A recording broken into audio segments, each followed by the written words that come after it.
আসসালামু আলাইকুম। আওয়ামী লীগ সরকারের 15.5 বছরের বিভিন্ন ধরনের বিতর্কিত কর্মকাণ্ড তো অবশ্যই ছিল, নানান ধরনের অপকর্মও ছিল। সেগুলোর বিরুদ্ধে মানুষের ক্ষোভ পুঞ্জীভূত হচ্ছিল, মানুষের মধ্যে অন্য ধরনের একটা আবেগ কাজ করছিল শেখ হাসিনা সরকারের বিরুদ্ধে। সেইগুলোকে পুঁজি করে ম্যাটিকুলাস ডিজাইনের মাধ্যমে একটি বিশেষ গোষ্ঠীর মাধ্যমে যে অভ্যুত্থানের সৃষ্টি হলো, সাধারণ মানুষকে রাজপথে নামিয়ে আনার মাধ্যমে সেখানে মানুষকে বোকা বানানো হয়েছিল, মানুষের সঙ্গে প্রতারণা করা হয়েছে। এখন স্পষ্ট এটি বোঝা যাচ্ছে। ঠিক একইভাবে মানুষকে আবারও বোকা বানানোর চেষ্টা করা হচ্ছে বর্ষপূর্তির নামে বর্ণাঢ্য আয়োজনের মাধ্যমে। মানুষকে যে এরা বারবার বোকা বানাচ্ছে এই কথাটি তারাও জানে, এবং সেইখান থেকে মানুষের প্রতি এক ধরনের ভয় নিশ্চয়ই সরকারের মধ্যে রয়েছে। নইলে বর্ষপূর্তির এই বর্ণাঢ্য আয়োজনের ঠিক পূর্বক্ষণে কেন ছাত্র প্রতিনিধি হিসেবে উপদেষ্টা পরিষদে থাকা তথ্য ও সম্প্রচার বিষয়ক উপদেষ্টা মাহফুজ আলম তার ফেসবুকে এমন স্ট্যাটাস দেন যে 1-11 পদধ্বনি শোনা যাচ্ছে? তিনি 4 আগস্ট সন্ধ্যার দিকে নিজের ভেরিফাইড ফেসবুকে এই পোস্ট দিয়েছেন। কেন তিনি এই মুহূর্তে এই পোস্ট দিলেন, যখন বর্ণিল আয়োজন চলছে অভ্যুত্থানের বর্ষপূর্তি আয়োজনের জন্য? 1/11 কীভাবে সৃষ্টি হয়েছিল সব তো আমরা জানি, এবং 2024-এ 5 আগস্ট অভ্যুত্থানের পরপরই সেনাবাহিনী তো ক্ষমতা নেওয়ার একটা মোক্ষম সুযোগ ছিল, নেয়নি তো। এবং এই 1 বছরের মধ্যে অনেক ধরনের জঘন্য বিতর্কিত কাজ এই সরকার করেছে। মানুষের যে রোষ সেটির প্রকাশ ঘটেছে। সেনাবাহিনী ক্ষমতা নিতে পারত, নেয়নি তো। কিন্তু তারপরেও মানুষকে যে বোকা বানানো হচ্ছে, সেই জায়গা থেকে সরকারের মধ্যে নিশ্চয়ই এক ধরনের আতঙ্ক কাজ করছে। সেনাবাহিনী যে কোনো সময় 1/11-এর ঘটনার পুনরাবৃত্তি ঘটাতে পারে। এই সরকার দেশটাকে এই 1 বছরে কোথায় নিয়ে গেছে মানুষ যেমন জানে, নিশ্চয়ই সরকারের নীতি নির্ধারকরাও তারাও বেশ ভালো জানে। যেমন জাতীয় এবং আন্তর্জাতিক পর্যায়ে তো সরকারের বিভিন্ন কর্মকাণ্ড নিয়ে গত 1 বছর ধরে অসংখ্য রিপোর্ট প্রকাশিত হয়েছে সরকারের বিরুদ্ধে, এবং যার সবশেষ উদাহরণ হচ্ছে অ্যাসোসিয়েটেড প্রেস, আন্তর্জাতিক বার্তা সংস্থা। তারা 4 আগস্টে একটি রিপোর্ট প্রকাশ করেছে, হয়তো অনেকেই আপনারা দেখেছেন রিপোর্টটি। সেই রিপোর্টের শিরোনাম কি? শিরোনাম হচ্ছে a year after a bloody uprising, Bangladesh is far from political stability.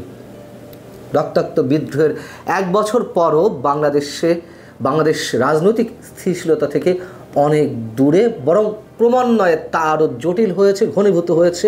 সেটি এই রিপোর্টে তুলে ধরা হয়েছে।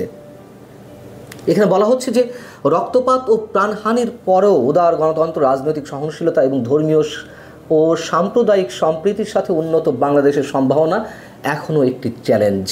এবং এপি তার রিপোর্টে হিউম্যান রাইটস ওয়াচ, যদিও এ ধরনের আন্তর্জাতিক মানবাধিকার সংস্থা নিয়ে অনেক ধরনের বিতর্ক রয়েছে, তারপরও এই সংস্থাটির এশিয়া বিষয়ক উপপরিচালক মীনাক্ষী গাঙ্গুলির একটি ইন্টারভিউ এখানে তুলে ধরা হয়েছে, তার বক্তব্য তুলে ধরা হয়েছে। মীনাক্ষী গাঙ্গুলি যেটি বলছেন যে 1 বছর আগে শেখ হাসিনার শাসনের বিরোধিতা করে প্রাণঘাতী সহিংসতার মুখোমুখি হওয়া হাজার হাজার মানুষের আশা অপূর্ণ রয়ে গেছে। যারা অধিকার সম্মানিত গণতন্ত্র গড়ে তুলতে শেখ হাসিনার অপমানজনক শাসনের বিরোধিতা করেছিলেন, তাদের আশা অপূর্ণ রয়ে গেছে। এবং এখানে বলা হচ্ছে আরও ভয়ঙ্কর বাস্তবতাটি তুলে ধরা হয়েছে, এবং বলা হচ্ছে যে একটি বিশেষ গোষ্ঠীর সহিংসতা, প্রতিদ্বন্দ্বী দল ও গোষ্ঠীর ওপর রাজনৈতিক আক্রমণ এবং ধর্মীয় কট্টরপন্থীদের নারী অধিকার ও দুর্বল সংখ্যালঘু গোষ্ঠীর প্রতি বিদ্বেষ সবই বেড়েছে। তার মানে শেখ হাসিনা সরকারের সময়ের তুলনায় এই 1 বছর আরও বেশি বেড়েছে। এবং এখানে রিপোর্টটি বলছে যে মানুষের অনেকের মতে নতুন সরকার রাজনৈতিক প্রতিপক্ষ, বিশেষ করে হাসিনার সমর্থকদের লক্ষ্য করে নির্বিচারে আটক রাখছে। এপি আরও যে কথাগুলো বলছে তার অংশবিশেষ না বললেই নয়। এখানে বলা হচ্ছে বাংলাদেশিদের অধিকার রক্ষার চেয়ে হাসিনার সমর্থকদের উপর প্রতিশোধ নেওয়ার দিকে বেশি মনোযোগী বলে মনে হচ্ছে। এই সরকারের প্রতি বলছে, তাহলে এই সরকার নিজে একটি পক্ষ, নিজে যে একটি পক্ষ, সেটি আবার টিআইবির একটি প্রতিবেদন এই যে অভ্যুত্থানের যে বর্ষপূর্তি তার একদিন আগে 4 আগস্টই তারা প্রকাশ করেছে। আমি আসছি সে বিষয়ে। এপির আরও দুটো লাইন একটু বলে নিই। এপি বলছে, অন্তর্বর্তীকালীন সরকার হাসিনার শাসন আমলে তীব্র চাপের মধ্যে থাকা কথিত ইসলামপন্থীদের উত্থানের পথও পরিষ্কার করেছে। অনেক কট্টরপন্থী ইসলামপন্থী হয় কারাগার থেকে পালিয়ে গেছে অথবা মুক্তি পেয়েছে, এবং দেশের বৃহত্তম ইসলামপন্থী দল জামায়াতে ইসলামী, যার বিতর্কিত অতীত রয়েছে, 71 প্রসঙ্গে বলা হয়েছে, তারা এখন সরকারের ভূমিকা রাখার জন্য আগ্রহী। কোনো কথা কি এতটুকু মিথ্যা আছে এই রিপোর্টে, যা অন্তত এখানে উল্লেখ করলাম? এবার টিআইবি প্রসঙ্গে বলছিলাম, সেটি একটু বলি।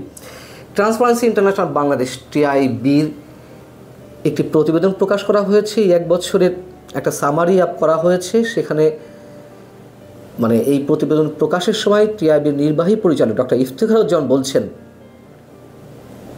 যে সরকারের পৃষ্ঠপোষকতায় রাজনৈতিক দল অর্থাৎ একটি কিংস পার্টি গঠনের অভিযোগ রয়েছে, এটি সবাই জানে। অভিযোগ কি? এটি তো পুরোপুরি দৃশ্যমান। এবং টিআইবির প্রতিবেদনে বলা হচ্ছে, নতুন রাজনৈতিক বন্দোবস্তের অংশ হিসেবে সুশাসন, দুর্নীতিমুক্ত, জনগণের কাছে অঙ্গীকারবদ্ধ রাজনৈতিক শক্তি হিসেবে বিকশিত হওয়ার কথা থাকলেও অনেক ক্ষেত্রে তারা প্রশ্নবিদ্ধ হয়েছে।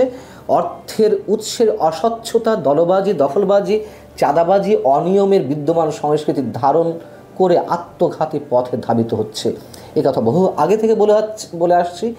ছাত্রদের একটি অংশ অর্থাৎ এনসিপি নেতৃত্বে যারা রয়েছে, তারা যে পথে হাঁটছে তা তাদের জন্য বুমেরাং হতে পারে, এবং অনেকটা নিঃশেষ হওয়ার পথে। মাত্র এই ফেব্রুয়ারিতেই তো দলটি আত্মপ্রকাশ ঘটলো, কেবলমাত্র 5-6 মাস হয়েছে।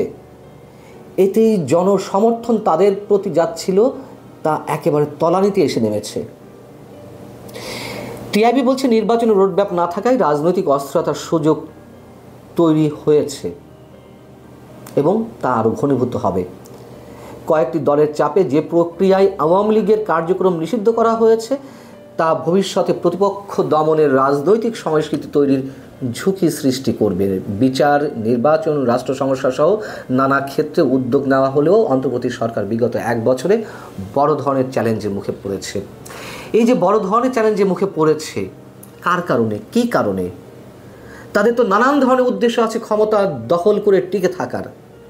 এই এনসিপি এবং জামায়াতে ইসলামীর যে ডিজাইন, যে পরিকল্পনা, তাদের নির্বাচন ছাড়াই তারা টিকে থাকতে চায়। এটি এপি রিপোর্টে যেমন এসেছে, টিআইবি রিপোর্টে এসেছে, আরও অসংখ্য আন্তর্জাতিক গণমাধ্যমে একের পর এক আসছে। এটা তো সাম্প্রতিক 2টি রিপোর্টের কথা উল্লেখ করলাম। অতএব মাহফুজ আলমরা জানেন, ডক্টর মোহাম্মদ ইউনূসরা জানেন যে তারা কতটা গণমানুষের বিপক্ষে অবস্থান করছেন, গণমানুষের চাহিদার বিপরীতে, আকাঙ্ক্ষার বিপরীতে তারা অবস্থান করছেন। সেই জায়গা থেকে 1/11-এর যে ভীতি তাদেরকে তাড়িয়ে বেড়াচ্ছে, এটি নিশ্চয় অমূলক কিছু নয়, এবং সেটি প্রকাশ হয়ে পড়ছে তাদের বক্তব্য, বিবৃতি, ফেসবুক স্ট্যাটাসের মাধ্যমে। এসব আয়োজন কোনো লাভ হবে না। এই যে বর্ণিল আয়োজন, বর্ণাঢ্য আয়োজন, 8 জোড়া ট্রেন, 16টি ট্রেন ভাড়া করা হয়েছে, ঘোষণাপত্রের দিন 5 আগস্ট যে ঘোষণাপত্রটি উত্থাপন করবেন ডক্টর মোহাম্মদ ইউনূস, এত সব আয়োজন সবই চলে যাবে। সাময়িক একটা উত্তেজনা, সবসময় আমি এই শব্দটা উচ্চারণ করি, কিন্তু তারপর দেখা যাক তারপর কি হয়। ভালো থাকুন, আল্লাহ হাফেজ।